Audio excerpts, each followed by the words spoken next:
You've had a chance to have a look at Saturday night, Stuart. I've watched the game again. How close did you get to the way you want Connacht to play? What can you put a percentage on it?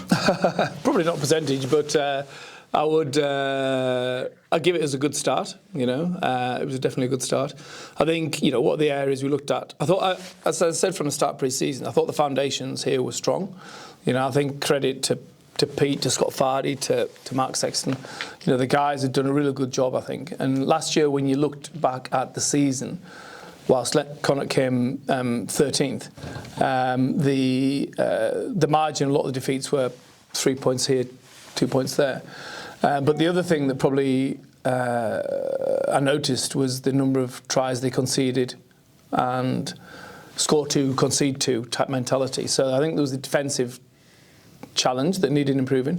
There was a bit on game management, and there's a bit on the psychology of dealing with the mistakes and moving on from a mistake, you know what I mean? So in terms of like the game itself, I felt defensively we improved. We showed good intent to defend, better organisation, and a better mentality to defend our line at all costs. So that was an improvement. I think moving on from mistakes, there was a fair bit to deal with in the first half with HIAs and a yellow card and, losing Josh and Byron. We had Seamus and Dylan's HIAs as well, so 4 HIAs. So I thought we managed the adversity piece pretty well. Obviously, we ended up with scrum half on the wing and blah, blah, blah. So that was good. And, we came out the right end of the result, in terms of like, it was nip and tuck at one point, wasn't it? And it came to that sort of 19-8 period, and we had a defensive set. We turned them over, or held them up, got the scrum, played out, and then that led ultimately to the try that cemented the bonus point. So yeah, a lot of positives. Still a lot to improve on, but good start. How do you build in that resilience to deal with situations like that? Because as you've said, last year Connacht found anything like that very difficult to handle. What approach do you take? Is it a psychologist approach, or is it in training? What are you saying to them about putting it behind them and going forward? You make training harder than the game, for a start. So I think they were shocked at the intensity that I expected from training, and obviously with making it challenging to a point that they have failure, then you can then learn from how to develop the resilience piece through the way in which you train, and the fact that if you're constantly dwelling on a mistake, there's another game, another drill, another moment that you're going to have to deal with, because I'm not stopping and having a big debate about that last moment. So the ability to move on from mistake is developed in training. You create the mistakes by putting pressure on them in training, and gradually you increase pressure, fatigue, decision-making time. And what the players learn to do is they learn to execute better under pressure, move quickly on from a mistake, and repeat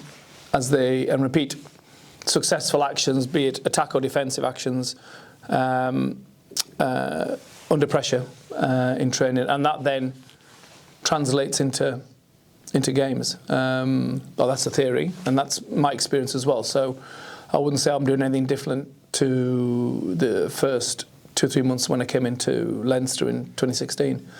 So I know it works. And the trick now is to maintain the momentum and not peak in pre-season or peak at the start of the season. I was actually calculating my mind, what we're in, just in going into October with a good 8 months to go, haven't we? So, but yeah, that's how you create it. And also then the review of the training session and looking at the body language and looking at asking good questions about what they experienced during that moment. Why are they, rolling their heads and shrugging their shoulders, or, giving up when we've got something else to deal with. This weekend you've talked about rotation. I'd say the training sessions are hard. Players who didn't play last week are absolutely desperate to play this week because they want to show what they can do. How are you going to balance that off for the Scarlets coming? Didn't have a great start themselves, and maybe not a great travelling team, but they need to hit the ground running, so you need to be ready for them. Yeah. I mean, obviously, a lot of respect for Dwayne, in particular. I know him well from his time at Ulster, and he and I would be in contact regularly. Obviously, Jared Payne does the defence, so very good defensive side as well. So we recognise the strengths. Like, there was no time in my Leinster career we had a game against Scarlets that wasn't easy, and they play a particular brand of rugby as well. That means you're going to be challenged defensively. From a selection point of view for us, you're right. You've got a whole lot of lads who played last week who want to play again, and you've got a whole lot of lads who didn't play who want to play. So it's a tricky balance.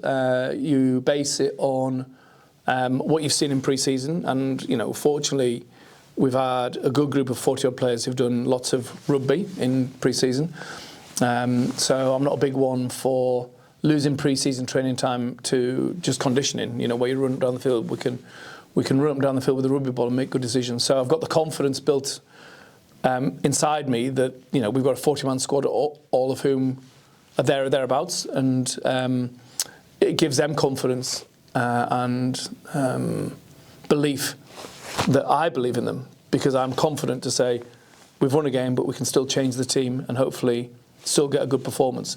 Now, whether we will or whether we won't, it depends how this week goes. So we need to prepare well, get the team out early. Everyone's got clarity on roles and responsibilities. And then, it's an early start on Saturday, so we need to make sure we're ready. Good, thank you.